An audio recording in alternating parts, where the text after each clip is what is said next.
പരമ്പരാഗത തൊഴിലായ കുട്ടനെയ്ത്തിനെ കൈവിടാതെ ഒരു ആദിവാസി കുടുംബം കണ്ണമ്പടി കോയിൽപുര അമ്മിണിയും മക്കളുമാണ് ഇന്നും കുട്ട പനമ്പ് നെയ്ത്തുമായി മുൻപോട്ട് പോകുന്നത്. പുതിയ തലമുറ കൈവിട്ട തൊഴിലിനെ കൈവിടാതെ മുറുകെ പിടിച്ച് ജീവിതം കരിപ്പിടിപ്പിക്കുകയാണ് ഈ ആദിവാസി കുടുംബം.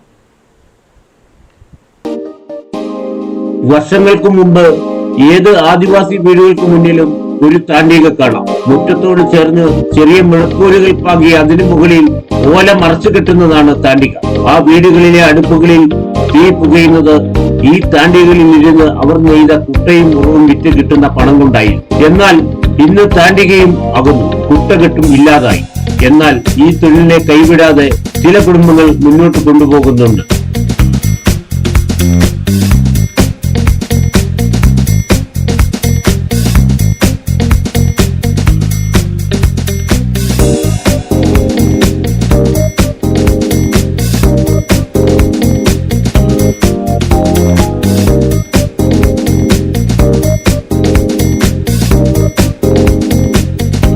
ഒരാൾ ദിവസം 4-5 കുട്ടകളോ മുറമോ നെയ്യും. പ്ലാസ്റ്റിക് അലുമിനിയം പാത്രങ്ങൾ അടുക്കള കൈയേറുന്നതിന് മുമ്പ് ചാമ്പാവ് സമുദായക്കാരുടെ കുട്ടയും മുറവുമാണ് അടുക്കള ഭരിച്ചത്. പിന്നീട് സ്ഥിതി മാറി. പ്ലാസ്റ്റിക്കിന്റെ വരവോടെ ഈറ്റക്കൊണ്ടുണ്ടാക്കുന്ന ഉൽപ്പന്നങ്ങൾ ആർക്കും വേണ്ടാതായി. അങ്ങനെ കുട്ടകൾക്കും മുറങ്ങൾക്കും ആവശ്യക്കാരില്ലാതെ. എന്നാൽ പൂർവരിയിൽ നിന്ന് കൈമാറിക്കിട്ട കൈത്തൊഴിൽ കൈവിടാൻ കൂട്ടാക്കാതെ ഇന്നും താണ്ടികകളില്ലെങ്കിലും വീടുകളിൽ ഇരുന്ന് കുട്ടയും മുറവും നെയ്യുന്നവരുണ്ട് കണ്ണമ്പടിയിൽ. 15 വയസ്സിൽ പഠിച്ച തൊഴിൽ 77-ാം വയസ്സിലും അമ്മണി മുന്നോട്ട് കൊണ്ടുപോവുകയാണ്. മക്കള് ഈറ്റ കൊണ്ടുതന്നവന് ഉണ്ടാക്കി ഇതാ അവന്മാർക്ക് കൊടുക്കാൻ വേണ്ടിയിട്ട് അതിനകത്തിന് നമ്മളത് പൊളിയെടുത്ത് മഴ ആയതുകൊണ്ട് നമുക്ക് ചേരുണ്ട്. ചേരെന്ന് പറയുന്ന ഒരു സാധനം അതിന് മുകളിൽ തീ എത്തിക്കുന്നതിൻ്റെ മുകളിൽ ടോണൊക്കെ എടുക്കും.